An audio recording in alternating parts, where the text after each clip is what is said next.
Sabe aquele sonho recorrente que virou e mexeu, você sonha com ele? Eu tenho um sonho assim. Eu tenho um sonho de eu me vejo numa casa grande, meio que ela foi construída sobre as pedras e ela está inacabada, uma casa grande, uma mansão. E no sonho me parecia ser ou Ilha do Frade, que está no fundo, ou Ilha do Boi, onde eu estou. São duas ilhas aqui em Vitória, que é de um alto poder aquisitivo, onde tem mansões. E no sonho alguma coisa me leva a imaginar que fosse numa dessas ilhas, mas não importa. A verdade é que eu sonhava recorrentemente isso há alguns anos, e depois eu parei de sonhar. E agora eu voltei a sonhar. E ontem eu sonhei. Novamente eu estava na casa, eu estava mostrando a casa para alguém, e era uma casa bonita, uma casa à beira-mar, de pé direito bem alto, que da sala você via, do hall dos quartos, você via a sala lá embaixo, e muitos compartimentos, mas visivelmente inacabada. A estrutura estava toda pronta, mas faltando pintura, faltando decoração, como se eu ainda estivesse escolhendo os pisos, enfim, uma casa inacabada. E o mais interessante é que esse sonho, ele era tão recorrente, que às vezes eu acordava e eu pensava comigo mesmo, falava, Cid, mas será que você não comprou alguma coisa realmente de tão real que era?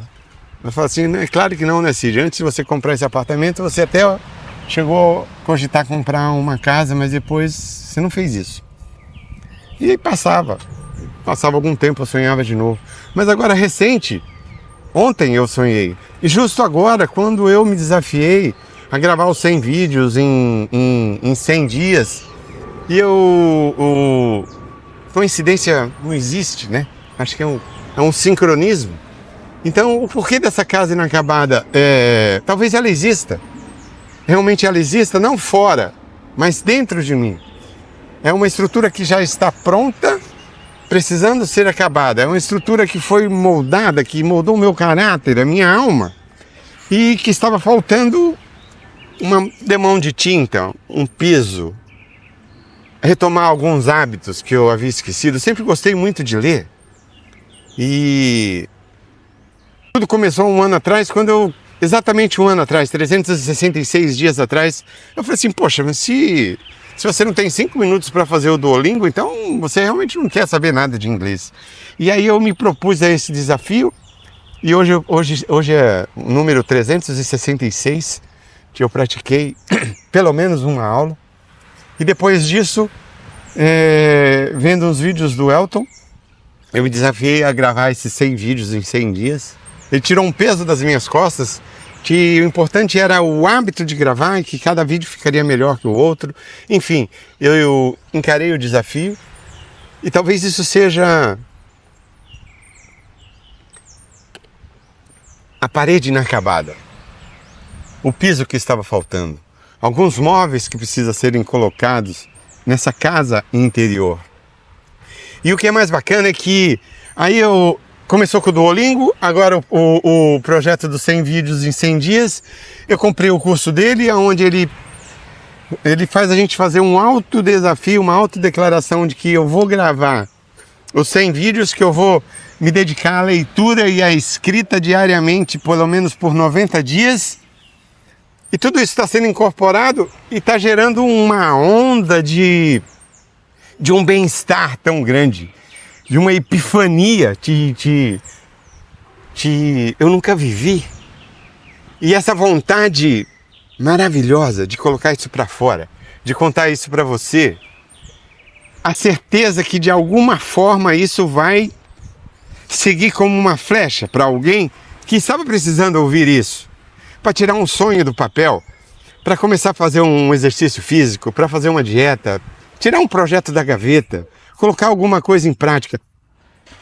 Talvez você também tenha essa casa inacabada, que a estrutura está pronta e que está precisando que você comece a dar esse acabamento, adotando alguns bons hábitos, algumas coisas que realmente te engrandeça, que te leve em direção ao seu objetivo. Quem sabe você também tem essa casa. Quem sabe essa mensagem hoje vai te encontrar e vai de alguma forma plantar uma sementinha. Aliás, de falar em sementinha, algumas coisas são premissas da minha vida. Eu tenho a convicção de que a lei da semeadura é uma coisa como a lei da gravidade. Se você semeia o bem, você vai colher o bem de uma forma ou de outra. Um exemplo prático. Eu tenho por anos o hábito de tratar muito bem os porteiros. Sempre que eu posso, eu levo um agrado, eu compro um pão quentinho e levo para eles. E ontem já era, 9h30, a hora que eu entrei na garagem para subir, o porteiro já veio, abriu a porta do elevador e me entregou um pacote. Eram uns livros que eu tinha comprado na Amazon, né? Eu tinha até esquecido que estava prestes a chegar. E aí eu abri um dos livros, inclusive recomendado no curso do Elton. E Elton Luiz é o nome dele. E um deles me chama muita atenção, que chama Ultra Aprendizagem. Eu estou me habituando a dormir cada vez mais cedo. Anteontem eu dormia era 8h30, acordei às 2 da manhã. E ontem eu fui dormir, acho que era 9 horas, acabei que hoje eu acordei 1 da manhã. E fui lá fazer minhas escritas, minhas leituras. Bom, antes de dormir eu li somente a orelha do livro. Eu falei, caramba, isso que eu vou ler amanhã cedo. E dormi. Mas acordei, 1h10. Falei, não é possível, é muito cedo, não vou acordar agora. Pelo menos acordo umas 3h30, 4 horas, Cid. Mas eu ainda fiquei na cama, mas eu vi que eu não dormi, eu falei, não tem jeito, eu vou ter que dormir. Eu vou ter que levantar. Levantei e comecei a ler. E o projeto era, leia pelo menos 3 páginas. Leia pelo menos 10 minutos. E eu já tenho feito isso há alguns dias. Só que o livro é tão interessante que quando eu vi, eu já tinha lido 68 páginas. 25% do livro. Mas falando da lei da semeadura. É claro que hoje eu pegaria esse pacote na portaria com os 4 livros que chegaram. Mas percebe como as coisas vão encaixando? Ele me entregou os livros, eu li a orelha do livro, eu não dormi direito, acordei muito cedo e eu estou aqui gravando falando sobre isso. Então uma das leis que norteiam a minha vida é a lei da semeadura. Você planta, você colhe, você planta, você colhe, o bem ou o mal. Não tem jeito. E a outra premissa é crer para ver. O início da minha vida começou assim.